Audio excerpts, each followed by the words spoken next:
Nataka tumwongelee mtu mmoja hivi kwenye Biblia. Wewe mwenyewe utajua nafundisha nini. Ndio. Lakini kwanza nataka nikupe watu muhimu ambao hawakudhaniwa kuwa muhimu, hawakuaminika kwenye jamii na hawakuonekana kama wanaweza kuwa binadamu wa kutoa msaada wa kutegemewa. Yes. Kwa mfano tuna mtu leo hapa ni maskini wa kutupa, lakini kumbe huyo ndo anaweza akanunua gari Kenta ya Jesus Power kwa inasomba mizigo. Yes. Yaani mtu ambaye adhaniwi, amevurugwa, amekataliwa, ametupwa, hana thamani, anasingiziwa mchawi, anaonekana kila anachosema hata kama ni kizuri kibaya.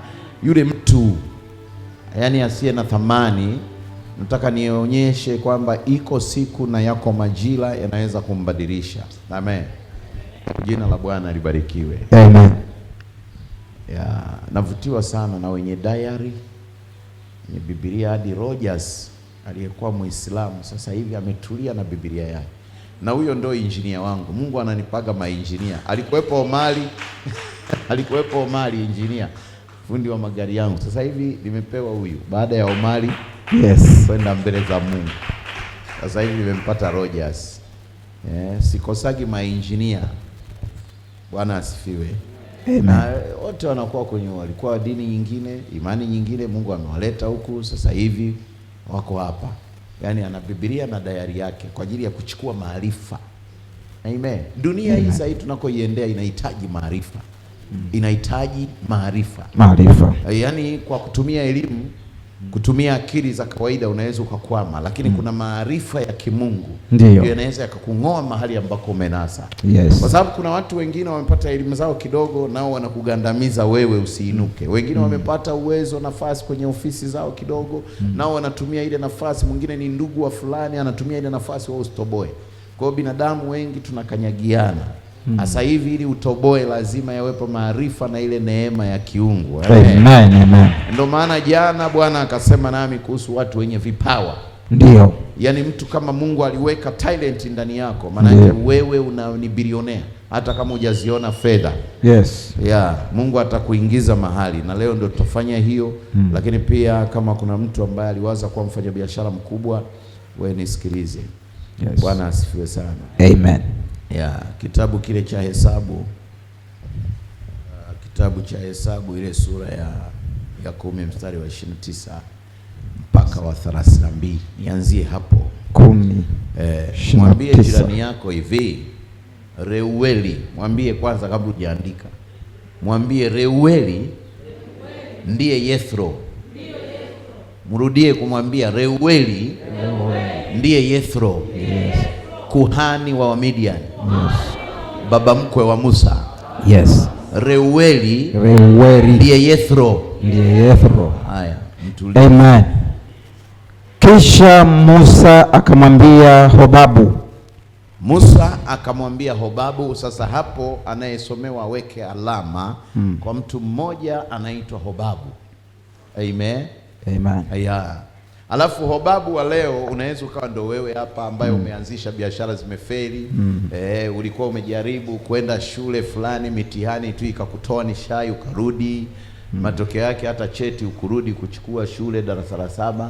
Kwa hiyo wewe unaishi kwa umaarufu. Mwambie jirani yako unaishi kwa umaarufu. Yaani huna cheti cha standard 7 lakini uko Dar es Salaam. Mpigie Yesu makofi. Amina. Unaishi kwa nini? Kwa umaarufu. Amen. Kuna ma PhD kule wako huko wanazunguka na wengine wapita angani, lakini wewe ni maarufu. Una cheti chochote wala kurudia cheti cha standard 7. Lakini uko Dar es Salaam. Kabisa. Humtegemei mtu. Amen. Yaani ndio utajua wewe ni wa thamani. Umeona? Haleluya. Kuishi Dar es Salaam ni form 6 tayari mzee wetu. Amen. Okay, twende hapo. Kisha Musa akamwambia Hobabu, mwana wa Reueli Midiani. Alikuwa ni mtoto wa Reueli Midiani. Sasa huyu Hobabu ni kaka yake na binti mmoja anaitwa Sipola. Ndio. Ni kaka wa binti anaitwa Sipola. binti aliyepata neema kwa Wamidiani kuwa mke wa nabii Musa, kuwa mke wa Musa. Sasa brother wake anaitwa nani? Hobabu. Yes. Sasa mnatakiwa tuwe tunaenda, mnaelewa kabisa, twende kwenye dot kwa dot, sio historia ya Bible, lakini pia ikusaidie kujua, kwa sababu mimi nitaenda kwenye mission halisi ya maisha. Amina. Mkwewe Musa. Sisi twasafiri kwenenda mahali ambapo Bwana amenena habari zake hivi. Sasa haya maneno anayeyasema ni nani? Ni Musa. Ameshaachana huku na habari ya Hobabu. Hobabu ametambulishwa kwamba kisha Bwana akanena na nani? Hobabu. Sasa amemwacha Hobabu, anazungumza na nabii anaitwa Moses. Yes. Nitawapa ninyi mahali hapo. Uje pamoja nasi. Rudia pale uende vizuri. Amen. Maana yake nianze mstari wa tuanze kabisa.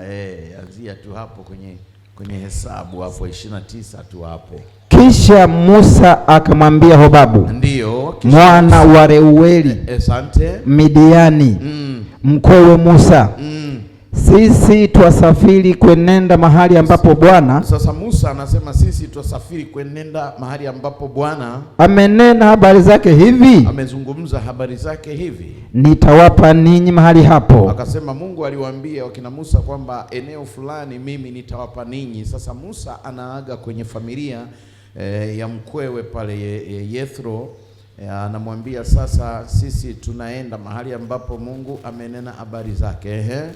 Uje pamoja nasi. Sasa anamshauri Hobabu shemeji yake, ndio ambapo kwenye hiyo meeting Musa alikuwa na watu wengi, wana wa Israeli, lakini Hobabu alikuwa ametoka kwenye misha. Alivyoambiwa Musa yuko hapo kwenye familia yao ambaye ni shemeji yake, akaenda kumfahamu Musa.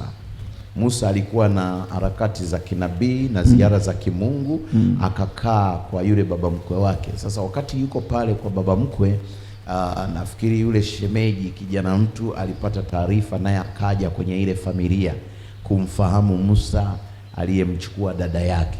Kwa hiyo akaenda kukaa pale na wakawepo mambo mawili matatu, lakini sasa Musa ndo anasema sisi mahali tumeelekezwa na Mungu ni mahali pema. Yes. Sehemu ya furaha ya maisha mazuri. Ndiko sasa tunaanza ziara hii kuelekea pale. Yes. Lakini wewe Hobabu, tuendelee. Uje pamoja nasi. Uje pamoja na sisi. Yaani Musa ana upendo na shemeji, anamwambia sasa na wewe sikuache, kwa sababu Mungu ametuahidi sisi utajiri, ametuahidi baraka tele kabisa, na sisi ndio tunaelekea hilo eneo, lakini na wewe inabidi tuwe pamoja na wewe. Yes. Nasi tutakufanyia mema. Na sisi sasa sio Mungu atafanya mema kwa wenye ahadi, lakini huyu Midiani ya Hobabu asiye kwenye ile ahadi atafanyiwa mema na watu waliofanyiwa mema. Amen. Kwa kuwa Bwana ametamka mema juu. Sasa anasema kwa kuwa Mungu ametamka mema juu ya Israeli. Naam. Naye akamwambia siendi mimi. Sasa kijana Hobabu akasema mimi siwezi kuambatana na wewe shemeji. Yes. Na hiyo ziara yenu na Mungu wenu mimi siwezi kwenda kabisa, kwa sababu nilikuwa na misheni zangu. Ila nitairudia nchi yangu mwenyewe. Nitarudi kwenye kijiji changu mahali nilipokuwa naendesha harakati zangu kabisa. Siwezi kuambatana na nyinyi. Ndio. Kwa ushawishi wa kwamba mmepewa mema, mna mambo mazuri, sawa, ambayo mimi pengine sijayaona. Ndio. Kwa ahadi yenu mimi siwezi kuingia kwenye misheni ya ahadi yenu kabisa. Ila na mimi na misheni zangu nitarudi kwenye mji wangu. Yes. Na kwa jamaa zangu mwenyewe. Naye akamwambia usituache tafadhali. Kwanza kujifunua. Alikuwa hamkaribishi yule katika hali tu njema ya kwamba wanaenda kumsaidia Hobabu. Hapana. Sasa hapa lazima muelewe kibibilia. Amen. Alikuwa hamshawishi kwamba waende na wao wakafanikiwe pamoja naye. Ila Musa alikuwa amejua Hobabu ndio hana maisha, Sawa. hana uwezo, Sawa. hana fedha, sawa, hana chochote, sawa, ila ni mwenyeji sana ndio kwa ile nchi wanayotaka kwenda wao na hawajawahi. Amina, amina. Yaani Hobabu ndio hana maisha kabisa, lakini Musa ana ahadi ya Mungu, ndio ana agano la Mungu kabisa, na ana timu ya wenye haki, ndio, lakini wanakoenda Musa hapajui kabisa, ila Hobabu asiye na chochote yeye anapafahamu. Amina. Sasa ndo maana unaweza ukamwona Hobabu kama gaidi, amesema hawezi kwenda, lakini Hobabu alikuwa anataka mkataba. Yes, haleluya. Alikuwa anataka wafanye mkataba, makubaliano. Wewe wabongo wengi wameferi kitu kimoja. Unatoka hapa unaenda zako hivi, unakutana naye pale ameshangaa, unambeba nisindikize huku, anaacha shughuli zake naye huyo mguu na njia kabisa. Yani waga wajielewe, hata haulizi wewe yani umemvunjia mtu mission. Haleluya. Mnaelewa akili za watu? Hebu jaribu kupiga hesabu, hizo akili zinaweza zikamiliki hela mjini, akili ambazo zinaamka hazina mpangilio binafsi.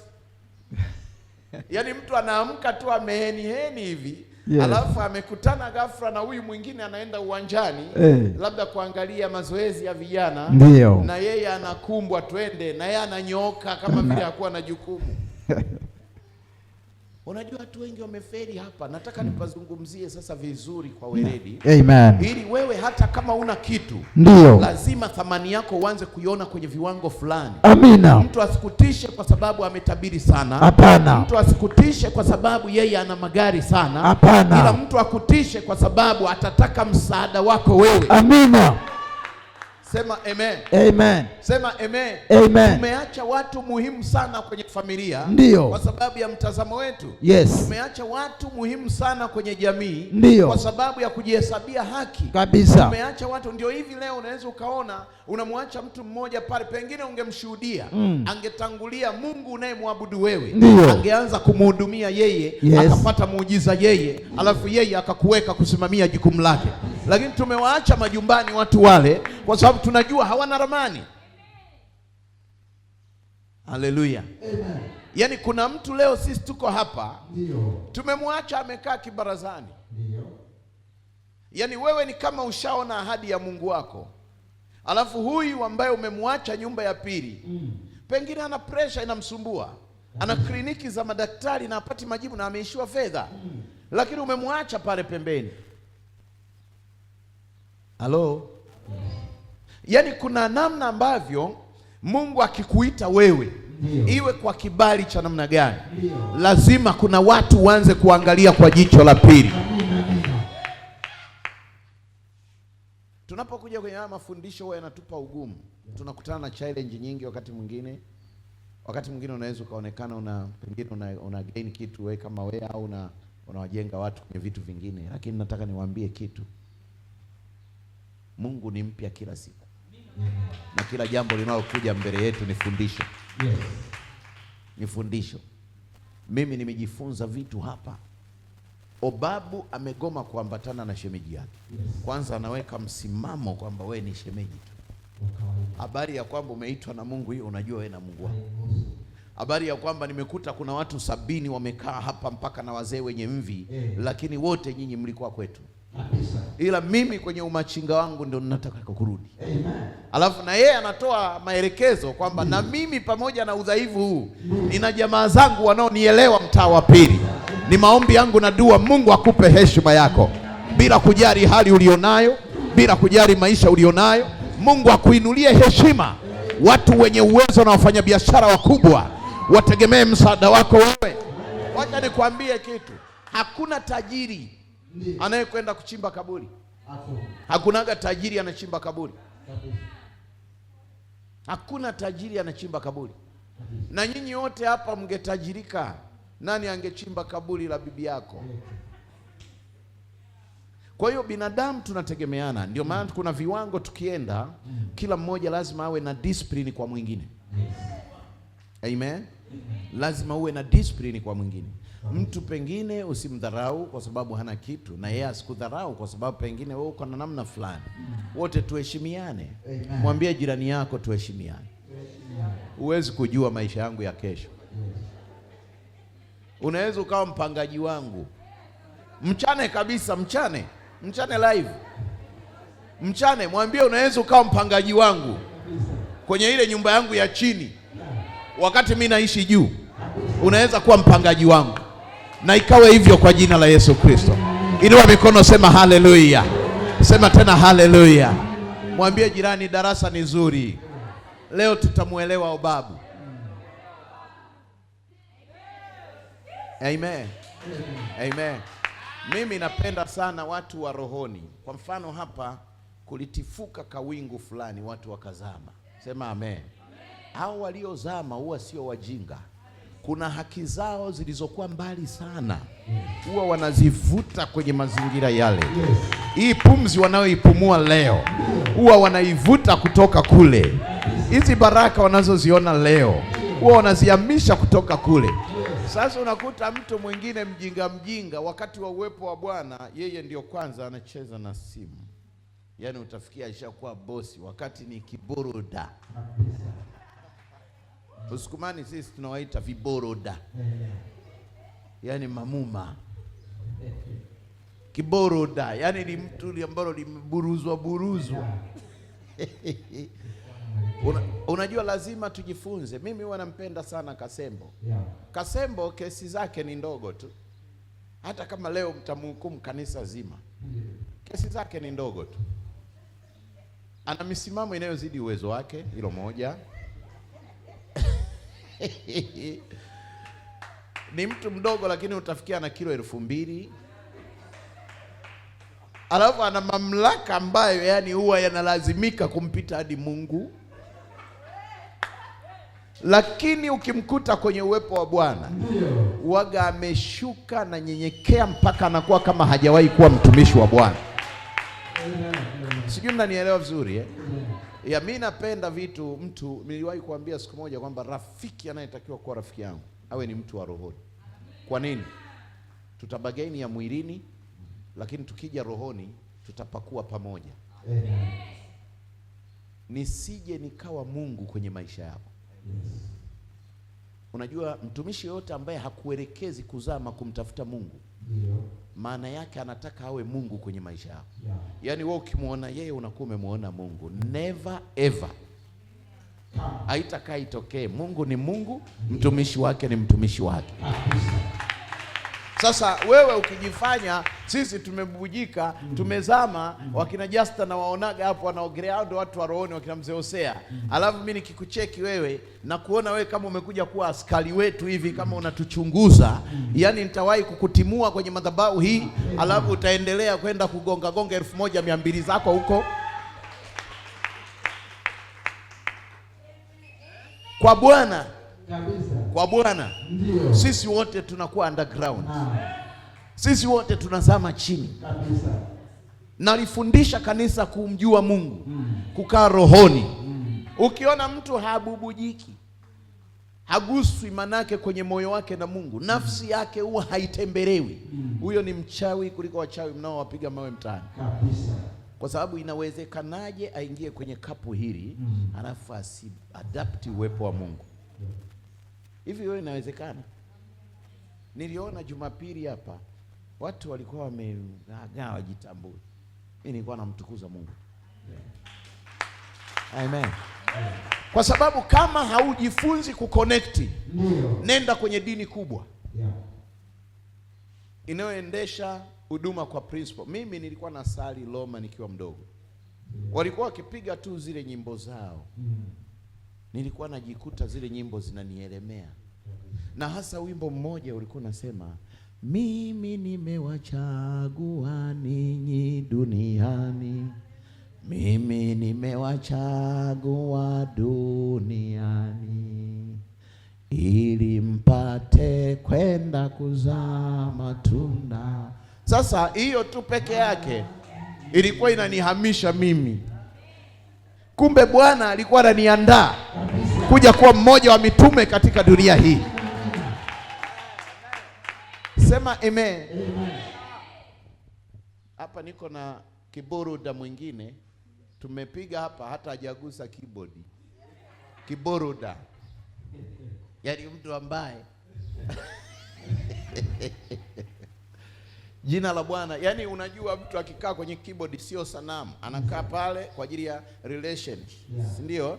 Mahusiano kati ya zile tone code na Jehova Shama. Unajua mimi sitafutagi rafiki kwenye mambo ya kutaka kwamba tujuane tutue marafiki. Niliacha marafiki wengi, wengine niliwaacha Afrika Kusini, wengine wako Australia, kisiwa fulani kinaitwa New Zealand, wakina Mr. Kaini waliokuwa wananifundisha michezo ya mapigano. Niliwaacha baada tu ya kuokoka.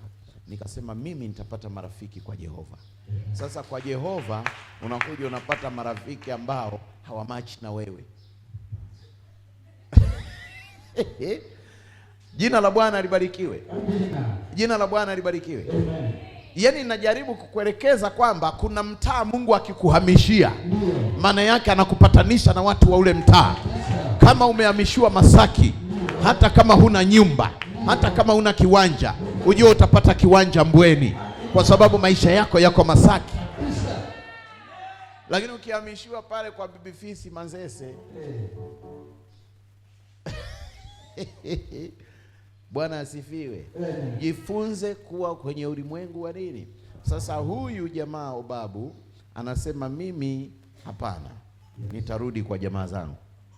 Ila nyinyi si mmesema kuna mema, mmesema mmeelekezwa nchi nzuri, nendeni. Nini kinafuata hapo? Naye akamwambia usituache tafadhali. Sasa Musa anaanza kumnyenyekea Hobabu. Musa nabii kubwa kabisa anaanza kumnyenyekea Hobabu, shemeji, mtoto wa Yethro, mtoto wa Reueli, anaanza kumsihi.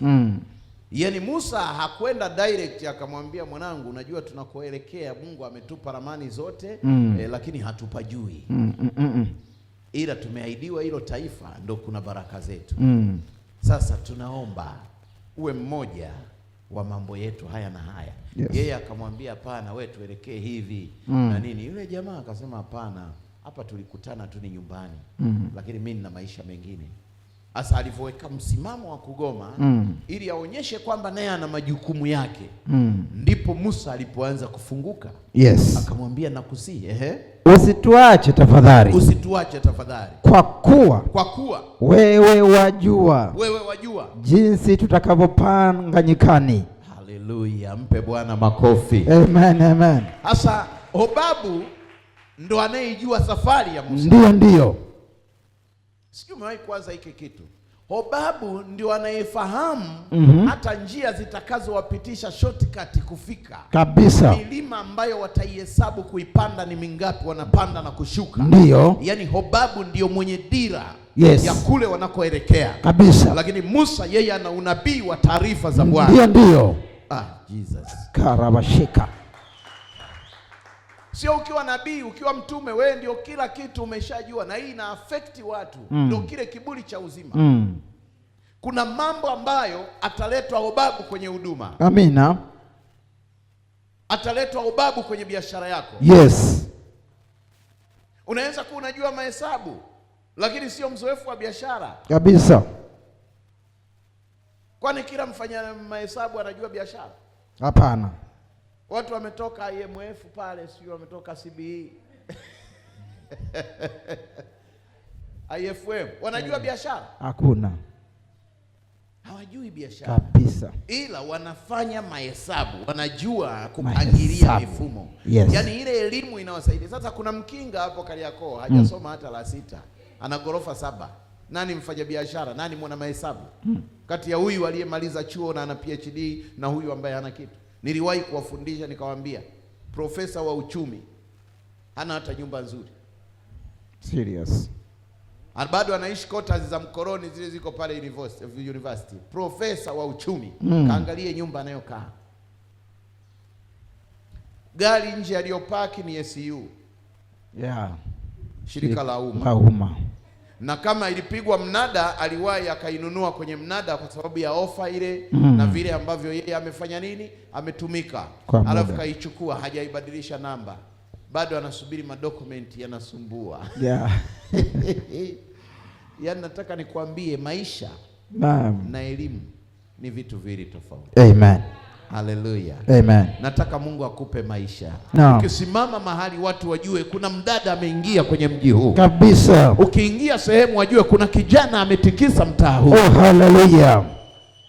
Jina la Bwana libarikiwe. Amen. Haleluya. Amen. Unaweza ukafikiri kwamba anayedumu sana kwenye ndoa ni mwenye tabia nzuri. Eti. Kumbe alibahatika kupata mwanaume mvumilivu. Ni kweli. Yaani hivi vitu vina dependi, sema mimi. Kabisa. Amen. Yaani wewe kukaa miaka 80 kwenye ndoa si kwamba wewe ulikuwa na tabia nzuri. Hapana. Ila ulibahatisha mtu mwaminifu na mvumilivu. Yes, kabisa. Serious. Epimosha ananielewa sana. Sawa. Sijui mnanielewa ninachosema. Yaani kuna mambo kwamba tunategemeana. Unaweza ukakuta hapa Pastor Margaret kwa sababu ya ustamilivu wake kavumilia kuendelea kuitwa mke wa fulani. Yes. Amen. Unaweza ukakuta Jonathan pale Kiranja kabahatika hivi hata kuwa nje ya familia miaka miwili. Si kwamba yeye ni mwaminifu sana. Mwaminifu ni yule mama ambaye hajatikisa ramani. Kabisa. Huyu yuko kwenye harakati. Amen. Yes. Amen. Amen. Kwa hiyo kuna wakati kwamba tunategemeana. Haleluya. Amen. Obabu anasema Musa anamjibu Hobabu, kwa kuwa wewe wajua jinsi tutakavyopanga nyikani, nawe utakuwa kwetu badala ya macho. Komea hapo. Ndo nilipokuwa napasubiri. Musa ana macho ya rohoni. Ndiyo. Lakini anamtegemea Hobabu mwenye macho ya mwilini anayelijua eneo. Kabisa. Mungu amemwambia Musa, wewe utakuwa Mungu kwa Farao. Ndiyo. Lakini Hobabu ndio anayejua mitaa. Yes. Ndio maana leo wewe unaweza ukaa rohoni unavyoweza, lakini ukitaka kupanga nyumba unatafuta dalali. Huyu roho Mungu uliyemwatamia hakuinulii nyumba. Sio rahisi. Haleluya. Amen. Musa anasema utakuwa badala ya macho kwetu. Yes. Yaani haya ya kwetu tunayafuta, hayana thamani kabisa, lakini ya kwako Hobabu ndio yatakayotufikisha Yerusalemu. Inua mikono, sema haleluya. Amen, amen. Ni maombi yangu na dua, Bwana akakufungulie macho. Amen. Fedha ambayo hauna, Mungu akainue watu wailete. Baraka ambazo zijaonekana kwako, Mungu ainue wengine wakulete. Haya maisha unayoyatafuta, Mungu ainue wapagani wakalete. Inua mikono, sema tena haleluya. Sema tena haleluya. Ni maombi yangu na dua, Mungu abadilishe maisha yako leo. Sema haleluya. Amen. Amen. Amen. Amen. Amen. Amen. Amen. Unajua inadependi kwamba ubarikiwe sana mwanangu. Unajua inategemea kwamba kuna engo ambayo Mungu ameweka ucheze wewe. Ndio. Kwa sababu ya uelewa labda na vile ambavyo umempata Mungu. Lakini kuna engo ambayo ameiweka yule mpagani uliyemwacha nyumbani aicheze kwa ajili yako. Hobabu alikuwa ni mtoto wa kuhani, hakuwa mtumishi wa Mungu. Yes. Anamwambia Musa, siwezi kwenda. Kabisa. Musa mpaka anamwambia sasa, wewe ndio unajua milima na miteremko ya huko tunakoenda. Mimi ni nabii lakini sina ramani. Na haya mazungumzo hayakuwa ya timu nzima ikisiki. Hapana. Yalikuwa ni ya Musa na Hobabu. Faraga. Musa na Hobabu. Faraga. Kuna wakati tunapoanza huduma kama hizi, tunamhitaji mtu hata mwenye pesa. Yes. Hata asiwe wa imani yako. Sawa. Kuna wakati tunapotaka kuingia kwenye mitaa, tumebarikiwa tukaanze biashara. Ndio. Kuna mtu yuko kule tunamhitaji. Amen. Niliwaambia wakati nataka kununua haisi kule Mwanza, ili niende nikasome South Africa, niachie haisi zile mke wangu kulinda familia muda ambao nitakuwa sipo. Yule Mchaga aliniambia, unajua tajiri mwenzio atakuwa ni mteja. Wale mateja ndo atakuwa tajiri mwenzio, kwa sababu ndo utakayemshauri akuelekeze njia ya kupeleka gari. Akasema utafanikiwa. Wewe umeshakusanya milioni zako 50, 40. Ununue IC Super Roof kila moja milioni 25. Alafu unaenda kujadili naye industry ya business ni nani? Mteja. yuko barabarani pale, anakoromesha sauti, ndio unamuuliza hivi njia gani itatufaa? Eti we mwenye milioni kibao. Alafu yeye mwenyewe unaweza ukakuta ndo amemaliza kula dawa kwa kwenye yake, akakwambia njia itakayotufaa ni ya mbinguni.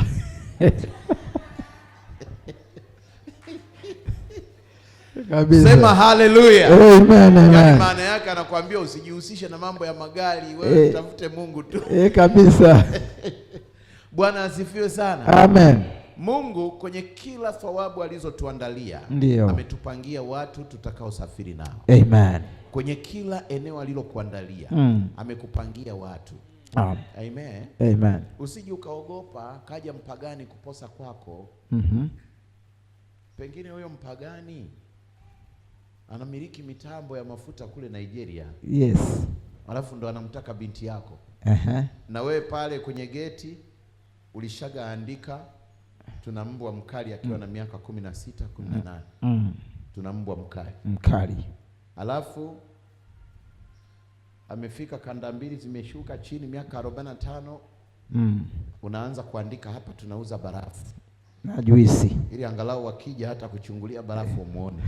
Lakini mwanzo miaka 16 iliyopita ulisema pana mbwa nini? Mkali. Bwana asifiwe sana. Amen. Maji ya kunde ndo anaelewa hizi ramani sana. Bwana asifiwe. Amina, amina.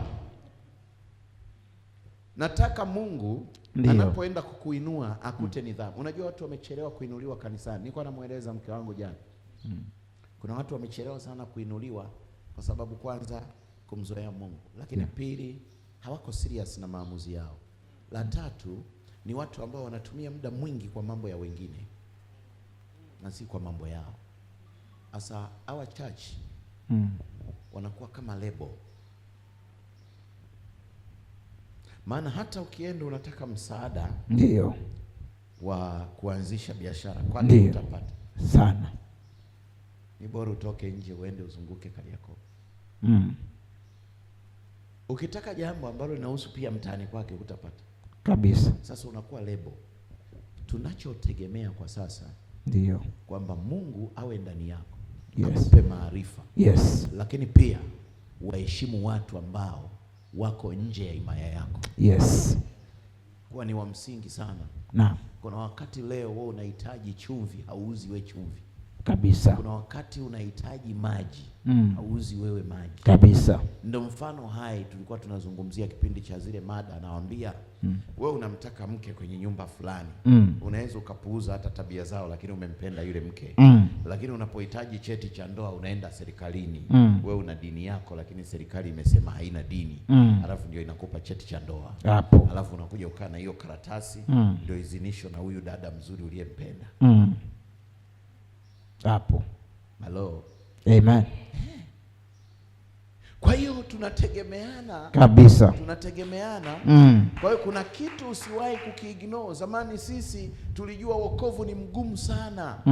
Tulijua pengine tukiokoka ndio tunaenda kuwa maskini wa kutupa kabisa. Leo tumeokoka tunaendesha maviaite.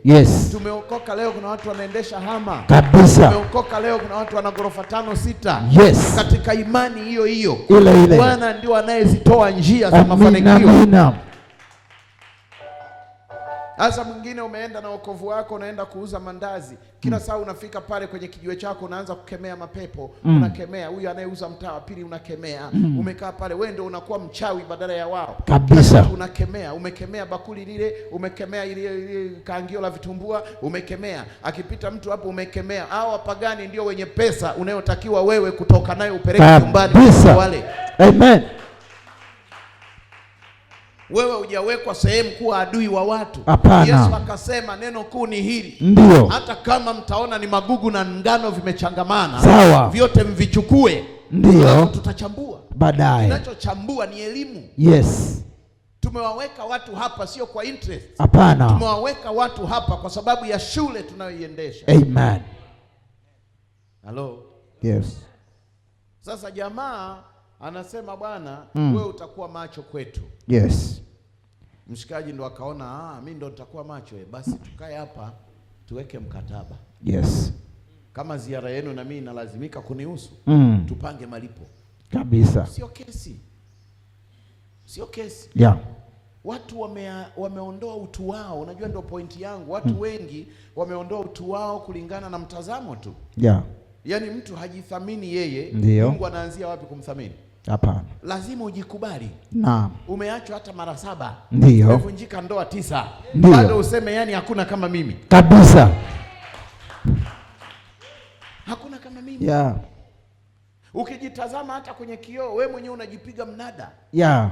Ni mtake wa shilingi ngapi? Ndiyo. Ukitazama tena kwenye kioo unarudi, unatoka kidogo, unaona vibaya, unarudi. Yeah. Unajipima kushoto kulia, unajipima, unageuka. Yeah. Unachungulia unavyoondoka. Yeah. Unarudi tena unasema 200,000 haifai. Haifai. Unajipiga mnada. Yes. Sasa wewe umekuwa kuchukuliwa mpaka unakopesha. Yaani huijui thamani yako, unachukuliwa mpaka unakopesha. Hatari. Hatari. Kijana, jithamini kabisa. Jiweke standard. Naam. Alafu sio level ya wewe sasa hivi kusema mimi naweza nikaondoka na yeyote, hapana. Hapana. Jiweke kwenye grade. Yeah. Mimi nilikaa player miaka 3. Aliyeniacha nilikuwa namuona mzuri, lakini nikajitangazia mwenyewe kwamba mimi nitakayemuoa atakuwa mzuri kuliko huyu. Na nikishampata tutatafuta mtaa anaoishi yule aliyeniacha. Alafu tupite naye pale, alafu tumsalimie. Yeah. Niwe na 20,000 30 mtaani muachie. Yes. Ajue kwamba nimepata mtu wa kiwango changu. Yes. Alafu wote tuna fedha. Yes. Na wewe dada ukipewa hiyo nafasi usiwe na wivu wa kipuuzi. Naam. Kwa sababu muda wa maumivu tunagawiana, sema amina. Amina. Kakuumiza wewe leo kukuacha. Yes. Na kueleza na wewe utamuumiza kesho kumwacha. Baadaye. Kitabu cha Wafalme anasema hivi, avuae asijisifu kama avaae. Kabisa. Maana anayevaa na yeye alikuwa uchi. Alikuwa uchi. Aliye uchi naye atavaa. Atavaa tena. Asijisifu kama avuae. Avuae.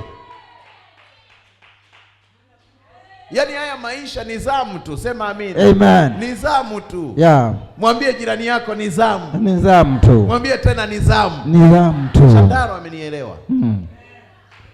Wewe unalia mpaka unahukumu ukoo mzima, shangazi zako wote umewavika mikoba ya uchawi. Ni mawazo tu, ni fikra tu. Kabisa. Halo. Nilikuwa namhudumia dada mmoja. Yeye siku zote alikuwa anajua mama yake ndio mchawi. Siku zote na wametibuana, na yeye alikuwa ni rafiki wa baba yake akafariki. Sasa akiwa tangu mdogo, unajua mtoto wa kike kwa baba, si mnaelewa akawa na upendo sana na baba yake. Alafu yule mama alivyoachana na yule mzee, alafu akawa anataka amchukue mtoto mwenyewe akimwambia tunaenda, anakatalia kwa baba. Sasa nisikilize hiyo story. Anakatalia kwa baba, mtoto wa kike kwa baba. Nini hivi na hivi na hivi. Alafu yule mzee, baada ya muda yule mama akaja Dar es Salaam, kaanza maisha yake na nini. Yule mzee naye akapata hataki kule Kilimanjaro. Alafu alivyopata hataki akawa, kumbe mama sasa alikuwa na mambo yake mengine huko, sisi hatuwezi kujua. Binti akabaki na baba, akasoma akamaliza form 4. Anamalizia ule mwaka wa mwisho wa form 4 mzee akafariki. Mama yake akaenda msibani, akakuta huyu ashamaliza form 4. Akamwambia sasa wewe jeuri yako yote imeisha. Mimi ndio nilikuzaa. Sasa tunanyoka Dar es Salaam au uende? Akasema bado mimi sina maamuzi. Akamwambia twende, hapa hautaishi na mtu, baba yako uliyemtegemea uliyemwamini rafiki yako ndio huyo kafa. Twende. Dada akakubali. Akamleta moja kwa moja akamfikishia Buza kwa mganga wa kienyeji. Yule binti akasema, akamwambia mganga, huyu binti kaa naye hapa, kichwa yake sio nzuri, ushughulike naye kwanza, alafu mimi nitakuja kwa wakati wangu kumchukua.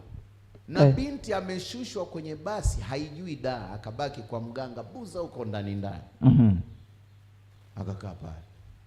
Siku ya kwanza, ya pili, mganga akaenda kumchukua maelezo hadi saa 6 usiku. Akamlala kwa nguvu. Wiki na nusu. Binti hajui amtokee mlango gani, hajui barabara gani ilimleta. Yaani amekamatika. Yule kuja kusafisha akili yake siku moja muone mama kuwa ni mtu salama. Ni ngumu sana. kabisa, sababu vitu alivyofanyiwa, achana na taarifa alizosikia kwamba ni mchawi na nini, vingine pengine angevumilia. Wazazi muwe na adabu kabisa, wazazi muwe na adabu. Yes. Kufarakana kwenu kusihusisha watoto kabisa, wala kusiingize watoto ambao bado ni malaika wa Mungu kwenye mifumo yenu ya kipuuzi kabisa. Aliingia gharama sana. Siku ananieleza ofisini, ameshuhudiwa na dada mmoja. Yule dada naye katoka zake Mikocheni, anaenda kwa mganga Buza. Kufika pale, yule ana 1.5 mwezi, alishachakaa sio kawaida. Kwa mganga ameshafanyiwa staili zote za kipepo, mpaka ye mwenyewe kishakuwa frustrated. Mke wangu anamfahamu. Halo. Yes. Ni mke tena wa mganga tayari. Na kila alivyokuwa yule dada akamwambia, sasa mimi nimekuja hapa kutibiwa. Alivyomwona yule dada tu anapita pita, akamfuata. Akamwambia, dada, nimekupenda, naomba msaada wako. Mimi nimefikishwa hapa kwa mganga, mamangu aliniacha, sijui alikoenda. Na huyu mganga kila siku ananifuata usiku na vitu ananifanyia sio vizuri. Yule akamwambia, ndivyo ilivyo Akamwambia, sasa kwa sababu mimi nimekuja kwa ajili ya huyu mganga, acha nifanye mambo yangu nimalize niondoke, nitakuachia namba ya simu.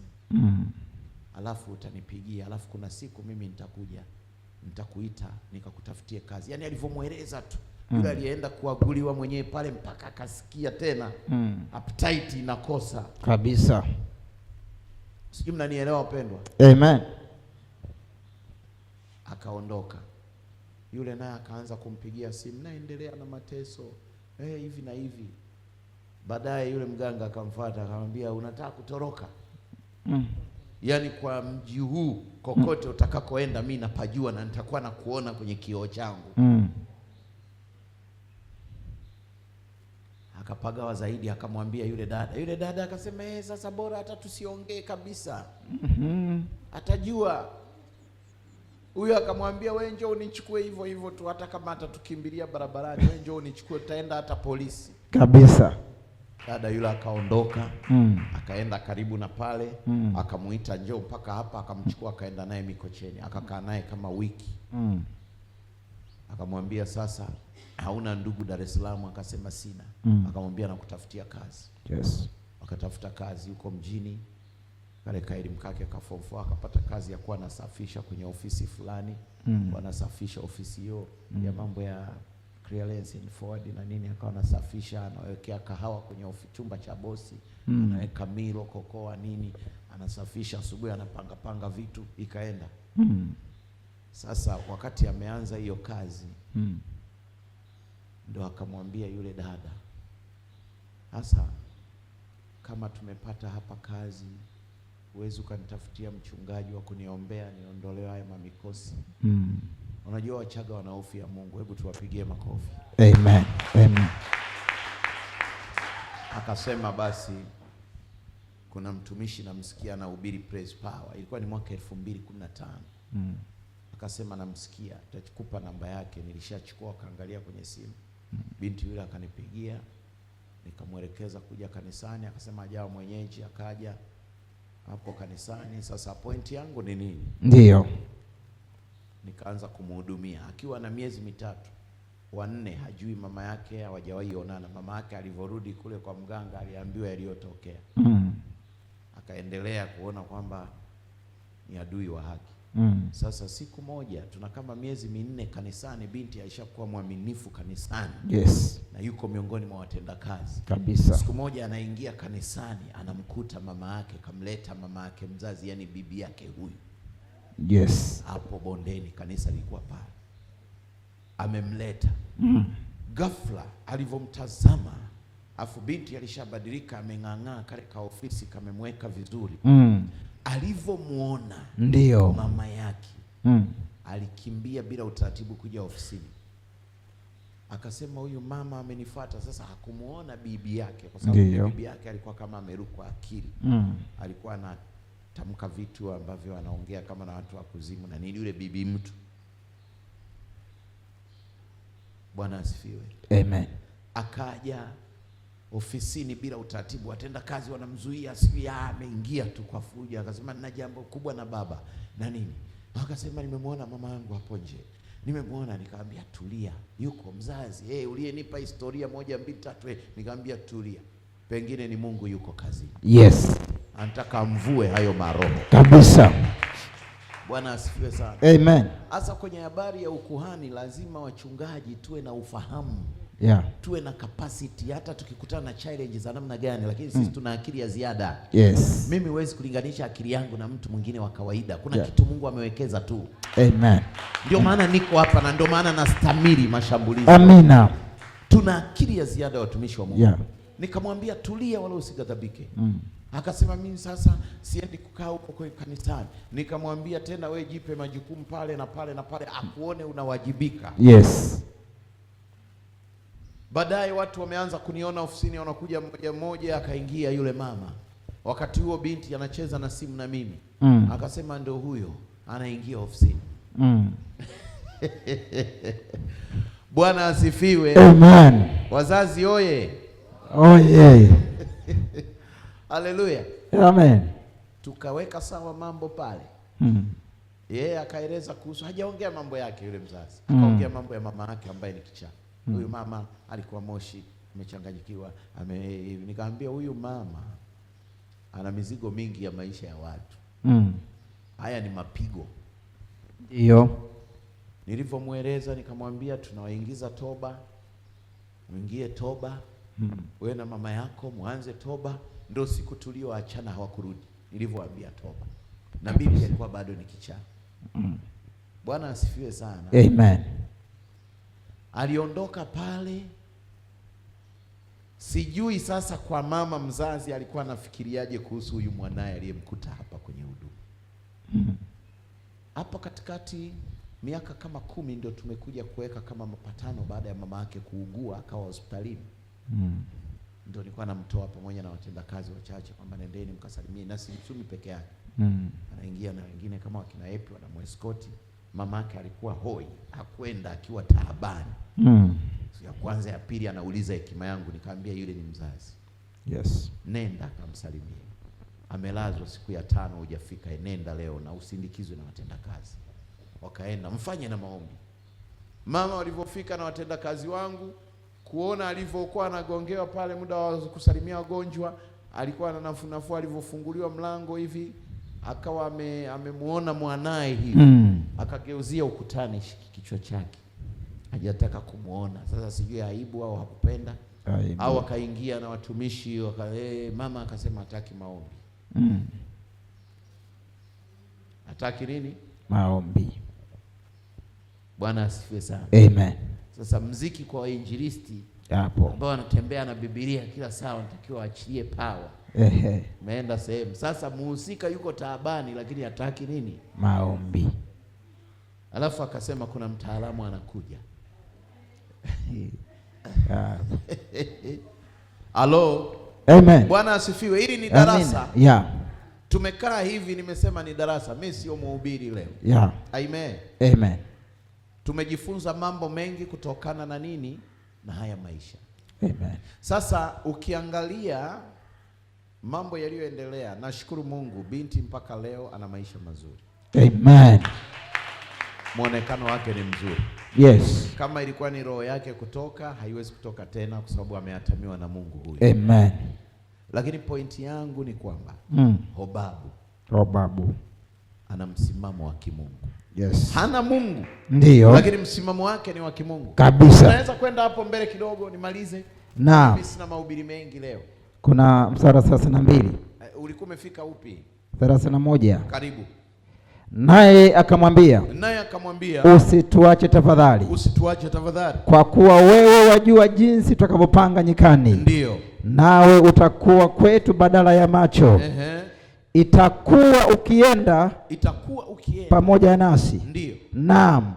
Itakuwa mema yoyote Bwana, itakuwa mema yoyote Bwana atakayotutendea sisi, tutakutendea wewe vivyo. Mpigie Yesu makofi. Sasa Hobabu ni maskini. Ndiyo. Lakini kwenye neema ya Mungu na yeye anapandia juu. Tayari. Chandaro sasa anaenda kupandia V8. Amen, amen. Wayemba sasa anaenda kupandia V8. Amina, amina. Haikuwa haki, lakini kwa sababu ya msimamo. Ndio. Mimi ninachotaka kuambia wapendwa, usijirahisi. Yeah. Unamkosea Mungu aliyekuumba. Jiweke kiwango tu. Yeah. Hata kama wanasema wewe ni wa namna gani. Yeah. Usikubali. Yeah. Biblia inasema msiogope, mahali pengine inasema usizimie moyo. Neno usiogope liko zaidi ya mara 300 na kitu. Neno usizimie moyo limo mara kibao. Yaani maana yake ujikubali vile ulivyo. Na Biblia inasema jionyeshe ya kuwa umefanya nini? Umekubalika. Bwana asifiwe.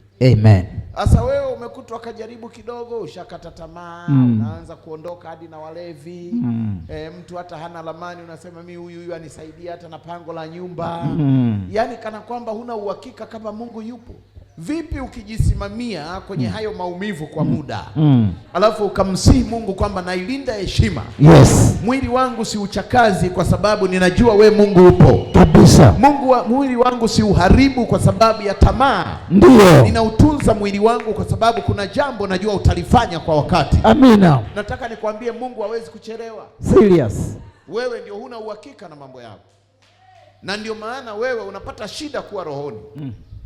Unapata shida kuingia kwenye network ya Mungu. Wewe unachukulia mambo mepesi mepesi, tuna mazoea. Jifunze kuwa kwenye uwepo wa Mungu. Amen. Kwa sababu Mungu hana mahali pengine pa kuzungumza na nafsi yako. Yes. Ni mpaka uingie kwenye uwepo wa Mungu. Kabisa. Utaona amekuja Muislamu. Ndio. Neno linamgusa. Ndio. Anatangulia, analala mbele, anabubujika. Ndio. Kesho kutwa unasikia yeye ndo mwenye ushuhuda. Kabisa. Wewe upo gumegume tu. Pale pale. Jifunze kuwa rohoni. Amen. Kanisa la Pentecost ndio lilikuja kutamkwa kuwa ni kanisa la kwanza, ndio kwa sababu ya kukaa kwenye moyo wa Mungu. Uvuvio. Pentecost sio jina. Hapana. Pentecost ni uvuvio wa moyo wa Mungu kuwa chini ya wanadamu. Kabisa. Sasa inakuwaje Mungu ameshuka, ndio alafu bado wewe usiwe sehemu ya moyo wa Mungu? Eti utakula tabu na kueleza wewe jifanye mgumu, utafikiri unakunywaga supu ya kokoto. Moyo mgumu kama nini? Sasa hivi tunatakiwa kuwa rohoni. Yeah. Mungu atusaidie. Amina. Wewe utapambana kuwafungua watu, wewe uko rohoni, watu hawako rohoni, utawafungua mpaka lini? Sio rahisi. Tunawaacha wakacheze na makampuni huko, wacheze na ushirikina. Yeah. Ni kweli tunajitoa sana kwa ajili ya Bwana. Ndio. Hatuna mshahara. Hatuna posho kanisani. Kabisa. Tupo kwa sababu ya neema tu. Naam. Lakini bado unapambana na mtu kumtengeneza. Na mtu anapata ufahamu, kesho anapambana na wewe kwa maneno. Yeah. Isaya anasema, ndio, mkinyenyekea na kutii, mtakula mema ya nchi. Lakini Yesu alikuwa na makusudi. Ndio. Yesu alipokuwa amewatengeneza wanafunzi wake, ndio, amewaimarisha wanafunzi wake. Sawa. Akasema sitawaacha yatima. Nitawaachia yule Roho Mtakatifu. Msaidizi. Yeye atawafunulia na zile siri ambazo mimi sikuwapa. Kabisa. Lakini ukisoma Luka sura ya 49, ndio, ule mstari wake wa 20 na sura ya 24 mstari wa 49, utaona Yesu, Biblia inasema akawachukua wanafunzi, akawapandisha mpaka pale nyikani, akawaambia msiondoke hapa mpaka mpokea uwezo utokao juu. Akawabariki, kisha maandiko yanasema kisha wakarudi Yerusalemu, wakiwa wenye furaha.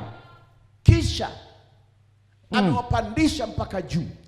Akawaambia msiondoke hapa, kwa sababu hapa ndio patakaposhuka uwepo wa Mungu. Hata kama tunatafutwa kila siku kuchinjwa, sawa, tunatafutwa kila siku kuuawa, sawa, lakini msiondoke hapa mpaka mmevikwa uwezo. Manake yuko anayeumba, yuko anayeweza kuua na kuuisha kabisa. Yeye atakuja hapa, atawavika uwezo utokao juu. Atawavika uwezo, tarudi pale chini Yerusalemu, mkiwa mmejaa furaha. Amina. Natabiri kama nabii wa barahiri kwamba utarudi nyumbani kwako ukiwa na furaha. Amina. Kwa sababu kuna uwezo kwenye madhabahu hii, uwezo kwenye madhabahu hii, uwezo kwenye kanisa hili, uwezo uwezo kwenye madhabahu hii.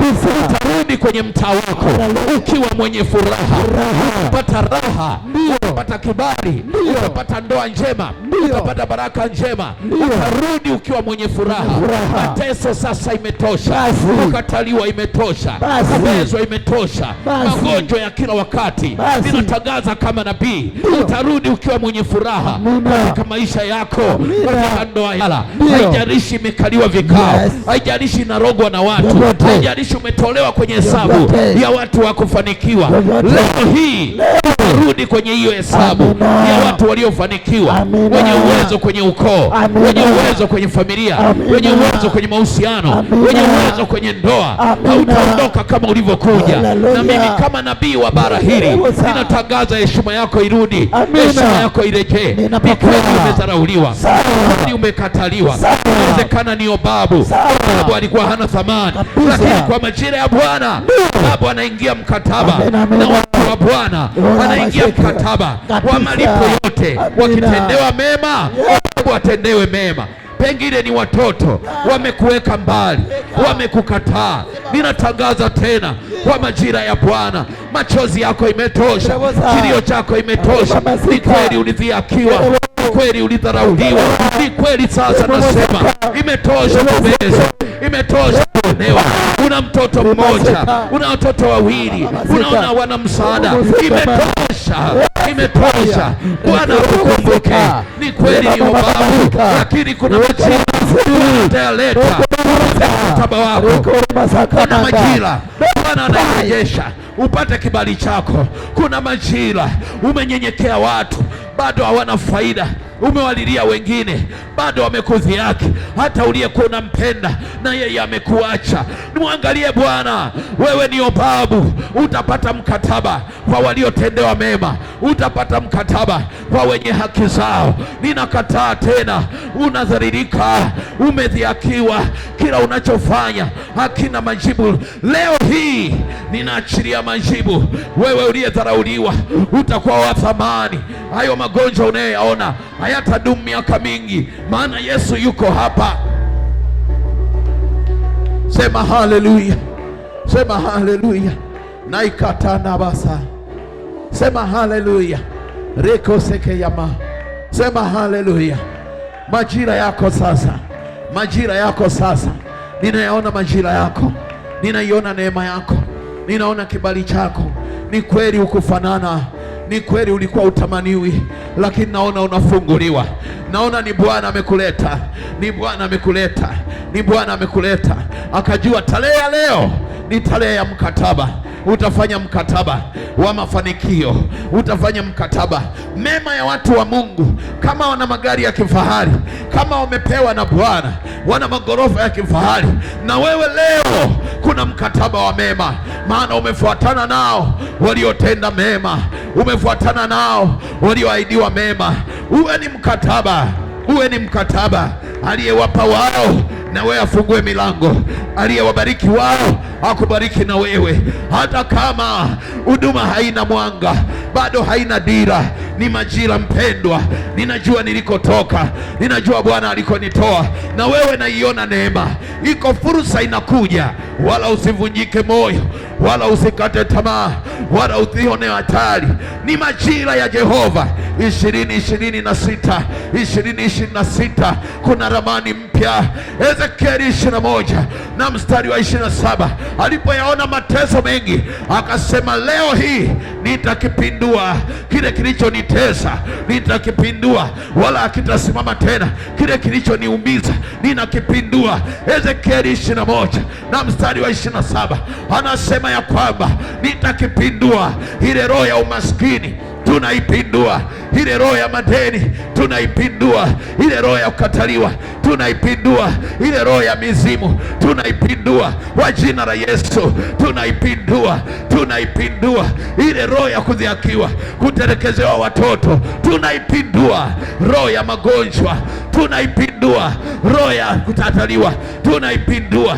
Ninapindua hiyo roho, urudi kwenye maisha yako. Ezekieli anasema nitakipindua, nitakipindua, nitakipindua. Hiki nacho hakitakuwa tena, nitakipindua. Yakatakalabasiha lemoseketa kashaka rimandarabosekete laipapasakana kodaraboseke yakapa liposeketa kamaya rimosaka atapindua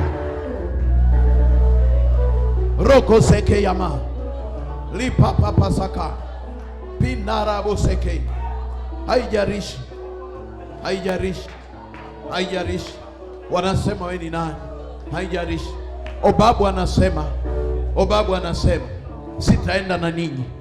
Musa anasema tunakusihi, maana milima yote tunayoenda kuipanda wewe ndio unayeijua. Milima yote tunayoenda kupita wewe Obabu unajua. Musa anasema mema yote tutakayotendewa na sisi tutakutendea, hatutakuchukua bure.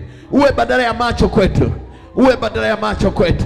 Obabu aliyekuwa hana kitu anaingia kwenye mkataba na Musa, mkataba wa baraka, mkataba wa mafanikio, mkataba wa kuinukia.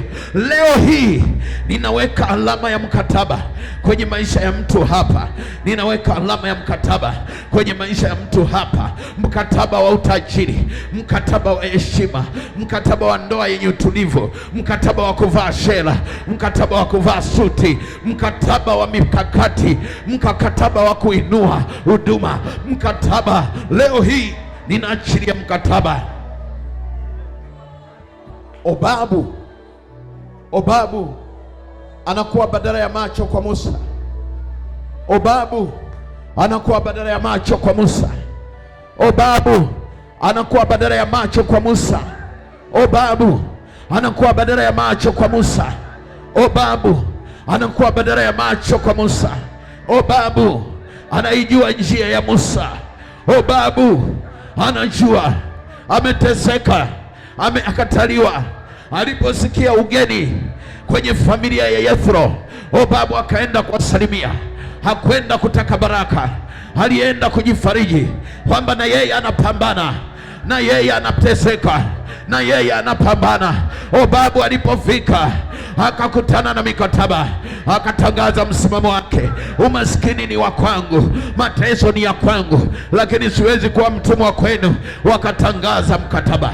Ni maombi yangu na dua kama mmoja wa mitume, utangaziwe mkataba wa kimbingu, utangaziwe mkataba wa agano la Bwana, utangaziwe mkataba wa kuponywa magonjwa, ukatangaziwe mkataba wa kuinuka kiuchumi. Ni Dar es Salaam hii, ni Tanzania hii, ni maisha haya, utangaziwe mkataba. Haya magonjwa yanayokutesa tunayafuta kwa jina la Yesu. Tunatangaza mkataba. Kesho wakuone ukiwa na chombo kizuri, kesho wakuone ukiwa na jengo lako mwenyewe, kesho wakuone ukiishi maisha yako mwenyewe.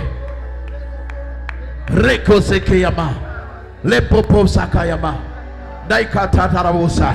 Nilipokuwa namuuliza Bwana akaniambia, Joakimu, umepigwa mawe ya kutosha, lakini hubiri injili yangu. Umepigwa mawe ya kutosha, lakini eleza habari zangu. Na wengine wamedhani pengine kwamba Mungu kwako ni wa kupita.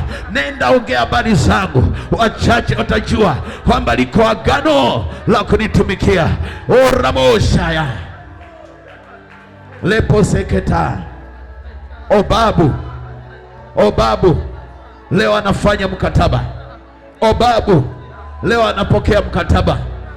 Obabu anapokea mkataba kutoka kwa nabii wa Bwana, nabii mkuu wa Bwana.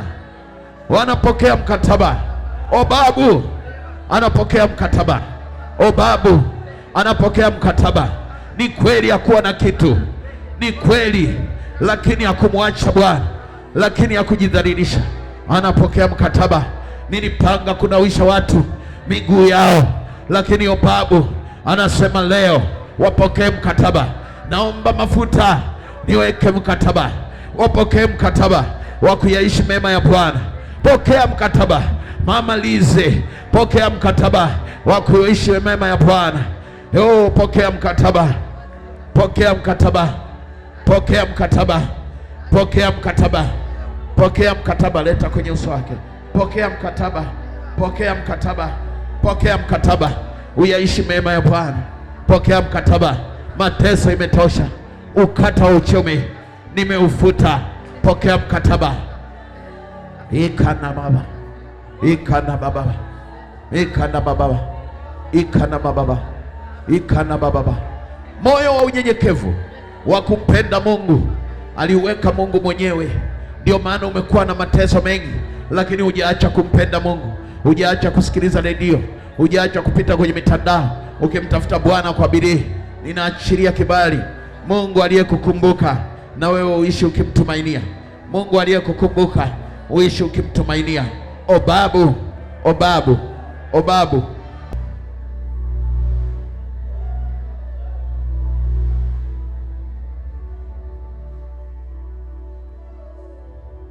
Jesus.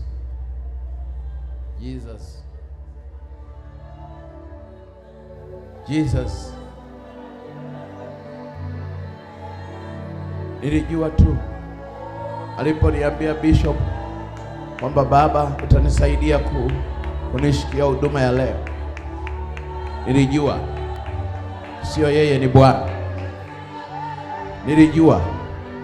Mwingine uko hapa umempoteza ndugu wa karibu, pengine umejihukumu, umempoteza ndugu, umempoteza mzazi, umempoteza kaka, dada, lakini Bible, Mungu yuko hapa anakufariji leo. Utaingia mikataba na watu wakuu wa Mungu. Jesus. Jesus. Jesus. Umekuwa kwenye mateso, watu wamekuwa mbali na wewe. Obabu alisema, mimi narudi kwa jamaa zangu maskini kama mimi, ninawarudia jamaa zangu. Nimekula chakula cha siku 2 kwa baba, imetosha. Siwezi kujiongezea matatizo juu ya matatizo. Huyo Mungu angenifuata mimi kama mimi, huyo Mungu angenitafuta. Obabu alikuwa na hasira. Obabu alikuwa na hasira ya maisha yake. Unaweza ukawa na hasira ya maisha ulionayo, lakini ujue yako majira ya mkataba, yako majira ya mkataba. Nilikwambia wewe mwenyewe utalitafuta somo, wewe mwenyewe utaliunda somo.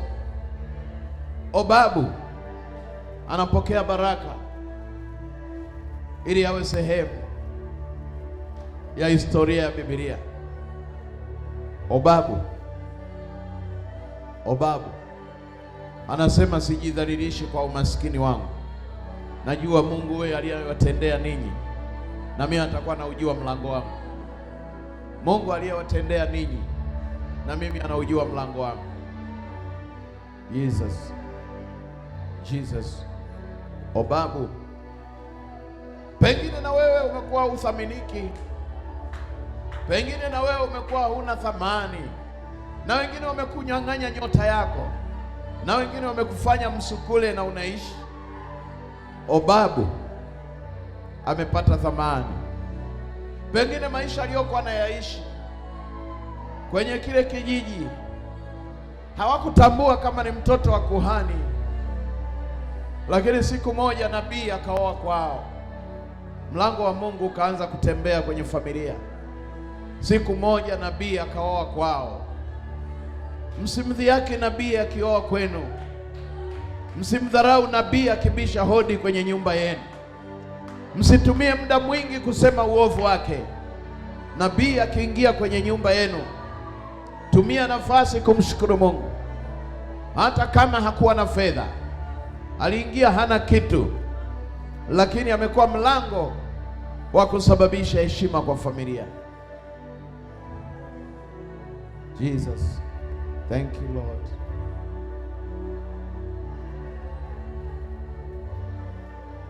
Kwenye ulimwengu wa roho ninawaona watu wanaoenda kubadilika kwenye maisha yao. Ninawaona Mungu, mabinti zangu wanaokwenda kushika fedha kwa nchi hii. Ninawaona wachungaji wangu, ninawaona wazee wangu, ninawaona vijana wangu wakisema, Mungu, tuachie tu huyu baba aendelee kuishi. Tuachie tu huyu baba aendelee kutupa maarifa, hata kama wengine wanamtukana, wengine wanamdhihaki. Tuachie tu huyu baba. aendelee kusema mema kwa ajili yetu. Tuachie tu huyu baba. Nimeisikia sauti hiyo, nimeisikia sauti hiyo. Hata kama walio naye wanamuona ni wa kawaida, hawamthamini, tuachie tu huyu baba. Hiyo sauti ni ya Roho wa Bwana anaye connect na maisha ya mtu. Ninaiona neema kubwa kwa walioachwa, naiona neema kubwa kwa waliokataliwa. Mwanzo wa aibu na katikati ya aibu, mwisho wake ni heshima. Mwanzo wa aibu na katikati ya aibu, mwisho wake ni heshima. Mwanzo wa aibu na katikati ya aibu, mwisho wake ni heshima. Libebe neno hili, litakusaidia. Mwanzo wa aibu na katikati ya aibu, mwisho wake ni heshima. Ninajua jambo hili, hata Suleiman alikuwa anasema katika wingi wa hekima mna wingi wa huzuni, naye aongezaye maarifa huongeza masikitiko. Katika wingi wa hekima mna wingi wa huzuni, naye aongezaye maarifa huongeza masikitiko. Mwanzo wa aibu, katikati ya aibu, mwisho wake ni heshima. Nimekuona pale ulipo, nimeona moyo wako, nimeona baraka za Mungu. Yes, nimemuona Mungu, na ninaona kundi kubwa la watu litakuja kwa majira fulani, litavamia nyumba hii, litavamia nyumba hii. Patakuwa ni makimbilio, patakuwa ni makimbilio. Lakini kwa sasa, kuwa mmoja wa wanaoalika watu na kuleta watu, ili neema ya Mungu ianze na wewe. Ninajua Mungu yuko kazini, hajawahi kutuacha na hata tuache. Jesus, asante Bwana wa majeshi. Haleluya. Hakuna rafiki kama Yesu, yu pekee, yu pekee. Yesu ajua shida zetu, aweza kutuokoa. Hapana rafiki kama Yesu, yu pekee, yu pekee. Hapana rafiki kama Yesu, pekee, yu pekee.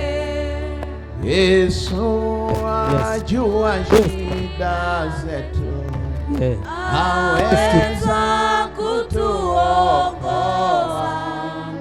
Hapana rafiki kama Yesu, yu pekee, yu pekee.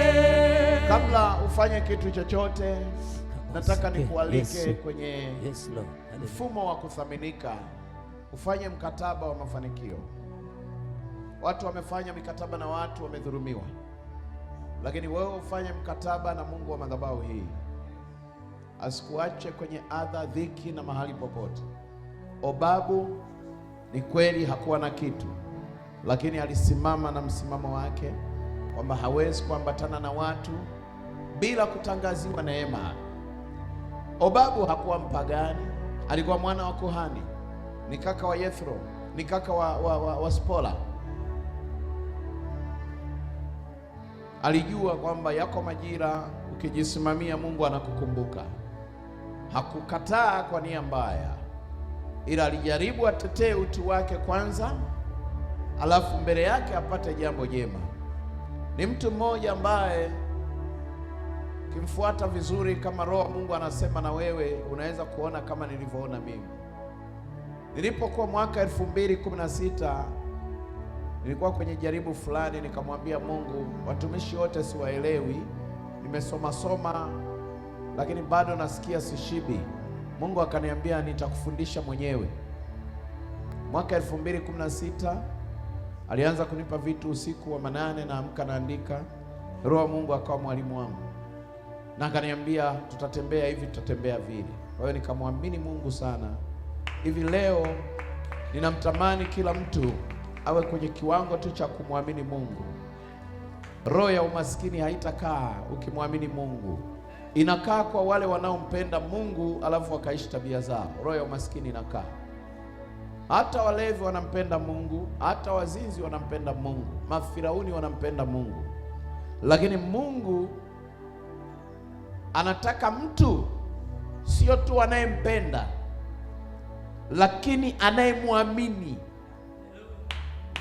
Anayemwamini, kwa sababu imani yetu ndio msingi wa mafanikio.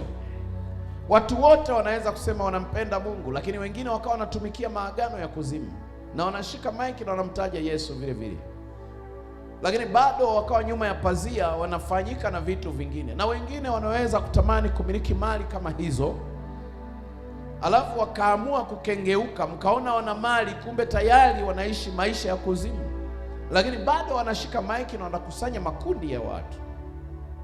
Hiyo haitishi. Wewe muamini Mungu, uwe na agano na Mungu peke yake, atakutoa hapo. Obabu aliishi maisha ya dhiki kwenye nchi fulani, lakini hakukengeuka. Hata aliposikia ziara ya watumishi wa Mungu kwenye nyumba yao, naye aliondoka. Sijui alitembea, sijui alipanda ngamia, na ngamia asingepanda wakati huo, kwa sababu ilikuwa ngamia ndio usafiri mkubwa wa thamani leo. Hata punda asingeweza, maana yake alitembea. Lakini bado pamoja na dhiki zote alisema, mimi siwezi kuambatana na nyie, mema ni ya kwenu. Mtu asikutumikishe kwa sababu ya uwezo wake wa kifedha, na mtu asikufanye wewe kumsujudia shetani bila kutaka. Yesu msalabani, unaona alivyokuwa anaendelea kusimama na baba yake, lakini unaona nyikani siku zake 40 aliendelea kuonyesha ubavu kwamba hawezi kumsujudia Ibilisi. Na wewe usinyanyasike sana na mtu kwa sababu pengine ya mahusiano yake ya kukunyanyasa. Wewe ni chombo cha thamani. Usinyanyasike na mtu kwa sababu atakupa kitu kesho. Hapana. Mungu uliye naye ni mkubwa, na ndo anayegawa hivyo vitu hata kwa hao waliofanikiwa. Amen.